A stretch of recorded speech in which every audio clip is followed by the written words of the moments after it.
I'm going to show you how to play the right hand of Venus Flytrap.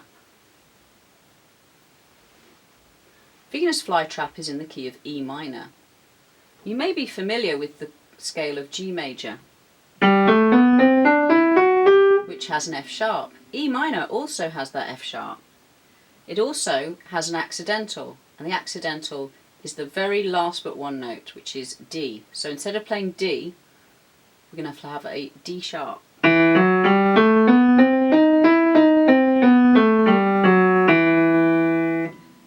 Not all the Ds are D sharps in this piece, but many of them are, and they won't be in the key signature. It'll just be put in front of the note as and when it's necessary, and we call those accidentals. So the right hand starts on the note E. We have this first phrase. And you'll notice that the quavers are swung. So if you didn't swing them, it would sound like this. Which is okay, but I preferred the swing feel. We don't write them any differently, we just put a direction to say swung quavers. So we have this first phrase. And you may notice there was a little grace note. That's the one that I kind of crushed with my third finger. Sometimes they can be quite difficult. You can play it without that. It still sounds pretty good. I'll show you how it could sound without the grace note. The grace note just makes it sound a little bit more cool, a bit more jazzy. The second phrase starts the same way as the first phrase, but has a slightly different ending.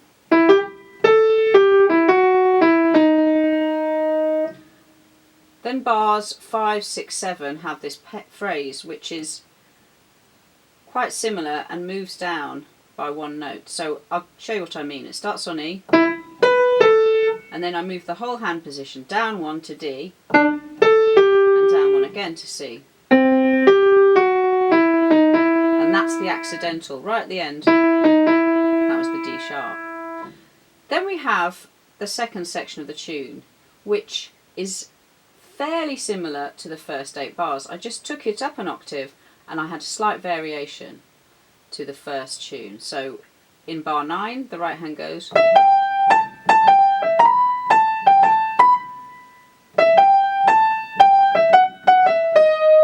so if you compare that to the first 4 bars, the first phrase I went, in this bar 9 I go. Then 2 bars later, I vary the tune. So if you look at bar 3, the original tune was, but in bar 11 I go.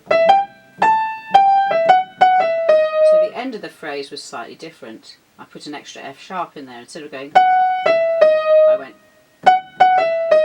When you play a note that's repeated on the piano, it's very normal to make the first note short. We call that staccato, and it's like your hand is on a hot note. Oh, I'll take it off because it's too hot. So when you have 2 F sharps, if you didn't play them like that, it'd sound a little bit muddy, a bit, I don't know what the word is, a bit, we call it laboured, like hard work. So just by jumping off that note, it sounds very light and airy. Then we have a repeat of the last section of the other tune. That's the same. And there's a slight difference here that we end on this very high E. Now it's got 3 ledger lines. Those are the extra lines that you put at the top of the stave so you can go higher and higher and higher. And that's a high E. It's quite hard to get up there. So you might have to look when you hit that note.